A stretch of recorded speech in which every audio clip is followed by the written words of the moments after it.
السلام عليكم ورحمة الله. مرحبا بكم في قصة رعب جديدة.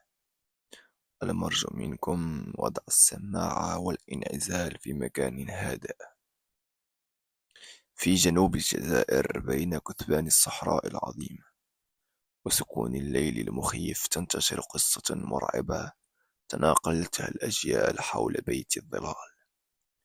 يقال إن هذا البيت كان منزلا كبيرا بني منذ قرون على أطراف واحة صغيرة، لكنه الآن مهجور، تحيطه لعنة غامضة ترفض الزمن أن يمحوها.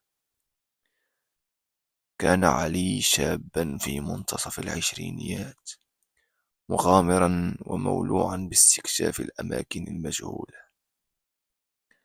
سمع من أحد السكان المحليين في بلدة صغيرة اسمها تيميمون عن هذا البيت المهجور الذي يقال إن من يدخله لا يخرج أبدا كما كان. سكان البلدة كانوا يحذرون الجميع من الاقتراب منه، مشيرين إلا أن أصواتا غريبة وأضواء تظهر في الليل. لكن علي اعتبر كل ذلك مجرد خرافات. قرر علي أن يتحقق من الأمر بنفسه. استأجر سيارة دفع رباعي وجهز نفسه بالمصابيح والطعام، ثم انطلق في رحلة إلى أطراف الصحراء. الطريق كان طويلا ومظلما، لكن الحماسة كانت تغلب على أي خوف. بعد ساعات من القيادة وصل إلى البيت.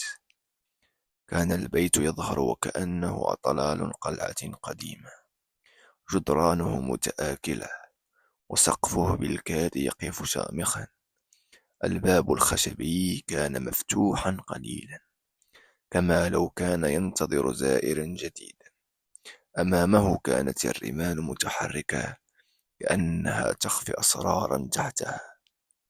عندما دخل علي شعر ببرودة غريبة تخترق جسده رغم حرارة الصحراء بالخارج. الجدران كانت مليئة بنقوش غريبة لا يستطيع تفسيرها. كانت النقوش تبدو وكأنها كتابات بلغة قديمة، لكن ما شد انتباهه أكثر هو اللوحات على الجدران. كانت تظهر أشخاصا بلا ملامح محاطين بظلال طويلة تشبه الأشباح. في البداية كانت الأمور تبدو طبيعية نسبيا. بدأ علي يتجول في أرجاء البيت، يوثق كل شيء بالكاميرا التي أحضرها معه. لكنه سرعان ما لاحظ أن الأصوات التي يسمعها من الخارج ليست صوت الرياح كما اعتقد. كانت أشبه بهماسات منخفضة، وكأنها تأتي من الجدران نفسها. ثم بدأت الأضواء تظهر، ظلالا سوداء تتحرك على الجدران، لكن لا يوجد أي أحد في الغرف. شعر علي وكأن شيئا ما يراقبه. حاول أن يغادر البيت، لكن الباب الذي دخل منه كان مفتوحا. عندما دخل أصبح مغلقا بإحكام وكأنه جدار.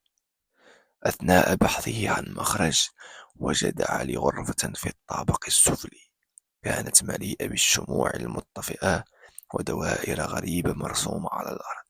في وسط الغرفة كان هناك كتاب ضخم. عندما فتحه وجد صفحات مليئة برموز لا يفهمها، لكنها كانت مشبعة بطاقة مرعبة. فجأة شعر بشيء يمسك بكتفه. استدار ليجد ظلا بشريا، لكنه لم يكن شخصا. كان الظل يتحرك وكأن كيان منفصل، وأصبح الصوت الآن واضحا: لم يكن يجب أن تأتي إلى هنا.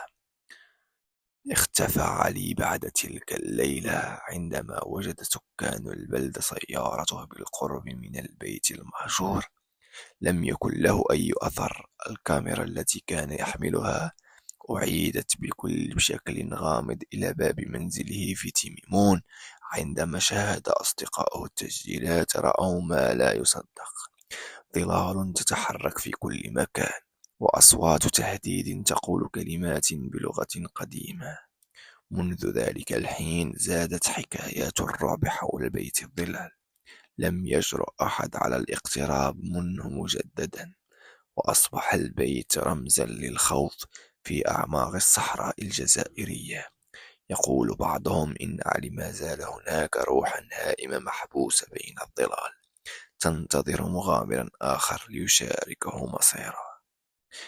نهاية هذه القصة المرعبة. أتمنى منكم دعمي. شكرا لكم. إلى اللقاء.